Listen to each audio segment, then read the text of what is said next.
Women's wants are as elusive as a unicorn in a field of daisies. They could search for a lifetime and still not know what they want. Women are just that clueless. Sometimes a woman can talk her out of a relationship. You can talk. We do that. Yes, we will talk. I'm gonna say something, and this might ruffle little feathers.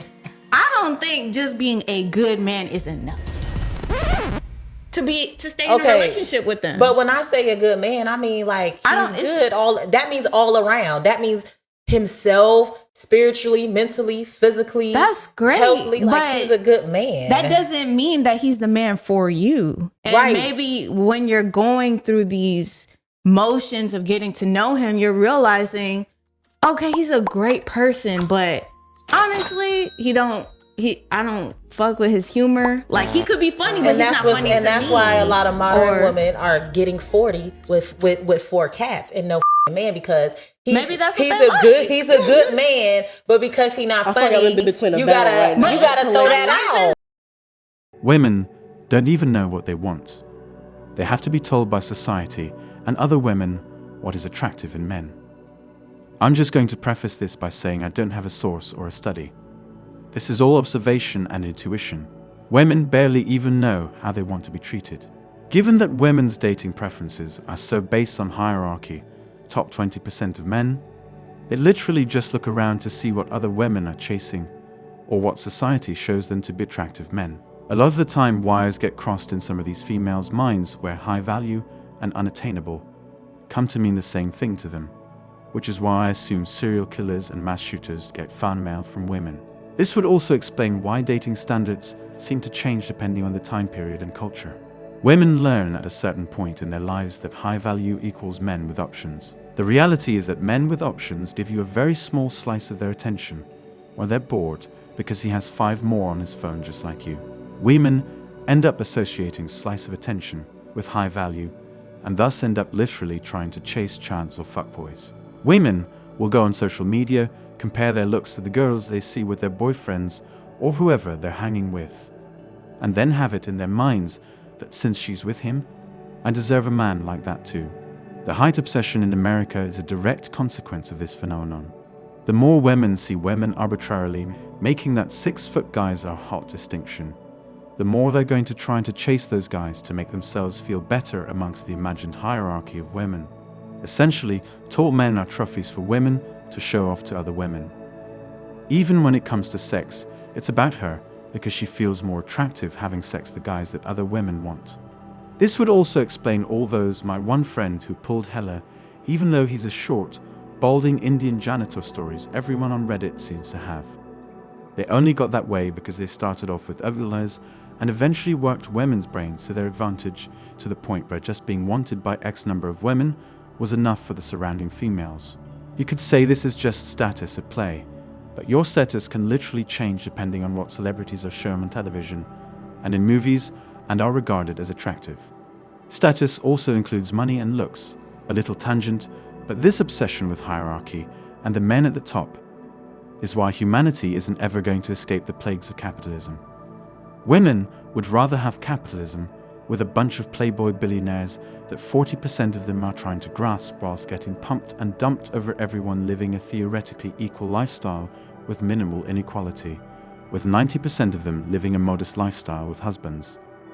Not a real statistic, but you get the point I'm trying to make. I do get that this is a human thing to some extent, and men also do this to a lesser extent. It just seems to be strained by the way women's sexuality and brains work. Since they naturally want to submit, that kind of means they need to be told what to do and what the status quo is. I have literally had grown women tell me at work that something was my fault or my responsibility because you're the man. They literally need to be told what to do.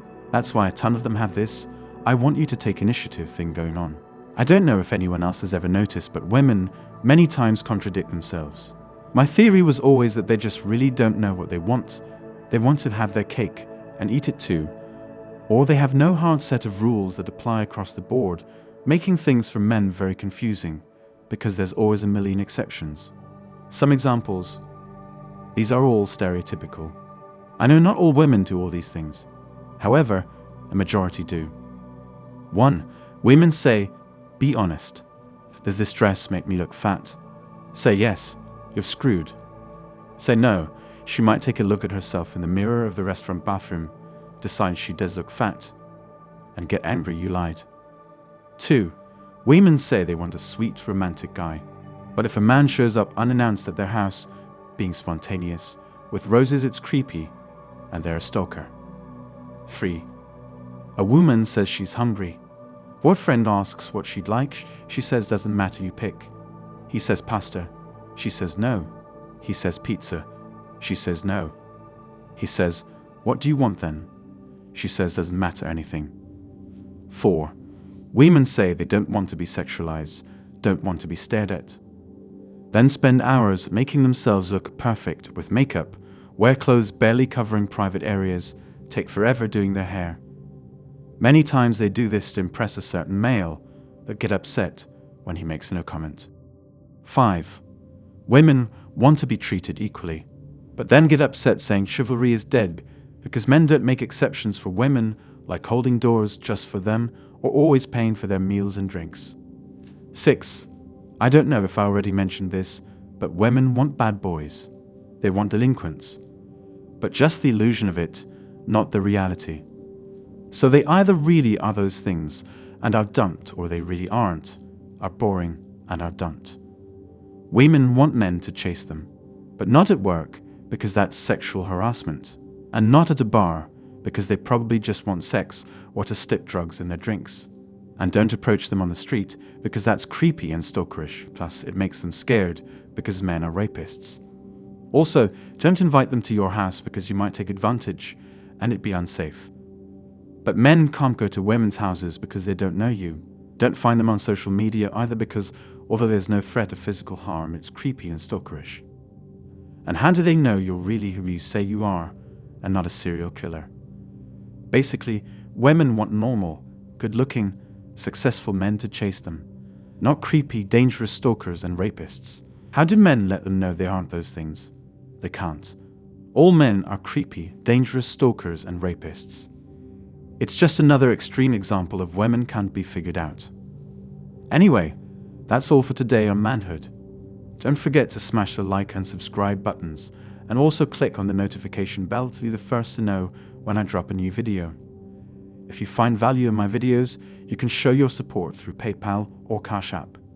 The links are in the description. See you next time. Cheers.